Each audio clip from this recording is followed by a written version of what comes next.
পাঠ করার পর ওনার যে বন্দনাগুলো আছে আমি পাঠ করি। আমার ভালো লাগে, আমি ভক্তি করি। তাই আমরা একসঙ্গে বেথুয়াতেও ঠাকুরের বন্দনা মঙ্গলচরণ পাঠ করে চানঘাট ঠাকুর বাড়ির যে সমস্ত বন্দনাগুলি আছে আমি প্রত্যেকটা বন্দনা পাঠ করেছি। করার পর সেবা করে আমরা যখন একটা ঘর দিয়েছে শোয়ার জন্য সেখানে গেছি, তখন আমাকে বলছে, সমেন, আমি বলছি কি দাদা, তুই যে আমাকে নিয়ে আসছিস, আমাকে কি আবার নিয়ে যেতে পারবি? আমি বলছি দাদা, তুমি যে এসেছো, তোমাকে আমি নিয়ে এসছি, আবার নিয়ে যেতে পারবো না কেন? বলে কি না, আমি মনে হয় আর দেশে ফিরবো না। যখন এই কথাটা বলেছে তখন আমাদের এখান থেকে রাঁধুনি গিয়েছিল রান্না করার জন্য বেথুয়াতে। তখন ওই রাঁধুনিকে বলছি, এক কাজ করো, তোমরা দাদাকে নিয়ে বাড়ি ফিরে চলে যাও। তখন গোসাই বলছে, না আমি যাব না, আমি যাব কাকদ্বীপ। আমি সেই হরিকে খোঁজার জন্য যাব সেই কাকদ্বীপ। আমি কাকদ্বীপ তীর্থ করতে যাব না, আমি তীর্থ করতে যাব না, আমি কপিলমুনির আশ্রম দর্শন করতে যাব না, আমার শ্রীহরিকে দর্শন করতে যাব কাকদ্বীপ। যখন এই কথা বলেছে তখন ওনার কথা শুনে আমার মনে বড় কষ্ট লাগলো। তাই আজকে কাকদ্বীপ সেই শ্রীহরিকে দর্শন করতে যাবে। তার জন্য কি বলছে, আমি বালতি কিনবো, প্লাস্টিকের একটা বালতিও কেনার জন্য প্রস্তুত নিয়েছি, যে বালতিতে করে আমি কাকদ্বীপ গঙ্গাসাগরে যে সাগরে স্নান করব বালতিতে করে। আমরা বললাম যে তোমাকে বালতি কিনতে হবে না, তুমি চলো, তোমাকে আমি স্নান করি। যাই হোক, ওখানে পৌঁছানোর পরে আমরা সকলে মিলে স্টেশনে নেমে, ট্রেনে যে এত ভিড়, সেই ট্রেনের মধ্যে মাঝে মধ্যে জয় মহানন্দ করছে, জয় হরি বল, সেই ট্রেনের মধ্যে লাফ দিচ্ছে আর গান করছে। তখন ট্রেনের যে মানুষগুলো দেখে বলছে, এ কোন পাগল? তখন একজন বলছে, এটা হরি নামের পাগল। যাই হোক, আমরা কাকদ্বীপ স্টেশনে নেমেছি। নামার পরে ওখান থেকে 2 কিলোমিটার দূর সেই বউবাজার বলে জায়গা, ওখান থেকে গঙ্গাসাগর একটুখানি। তো ওখানে যাওয়ার পরে উনি সেই মাতাম শুরু করেছে। আমি বলছি, দাদা এত ভিড়ের থেকে আসলে মাতাম তোমাকে এত কষ্ট করে দিতে হবে না।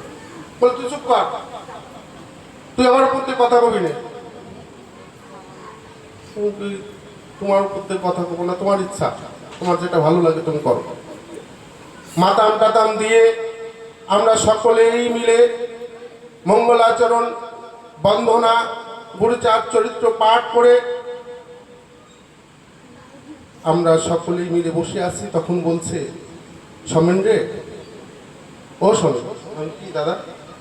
বলছে, আমার বড় ইচ্ছা করছে, তুই না বললি কেবল দলপতিদের ঘটে ফুটা দেওয়ার জন্য, আমার তো ইচ্ছা করছে আমি ঘটে ফুটা দেব। আমার সঙ্গে আছে এখানে ওই সাধু মহাশয় রয়েছে, আমার সঙ্গে গেছিলেন, উনি গেছিলেন। হ্যাঁ, যাই হোক, দিগলকান্দি থেকে ওনারা 5 জন গিয়েছিলেন। আমি বলছি, দাদা দলপতিতে ঘটে ফোঁটা দেয়, তুমি দেবা? বলে কি না, আমি আজকে দলপতিদের ফোঁটা দেওয়াবো। উনি যে ফোঁটা দিয়ে কান্না করছে আর ঠাকুরকে বলছে, ঠাকুর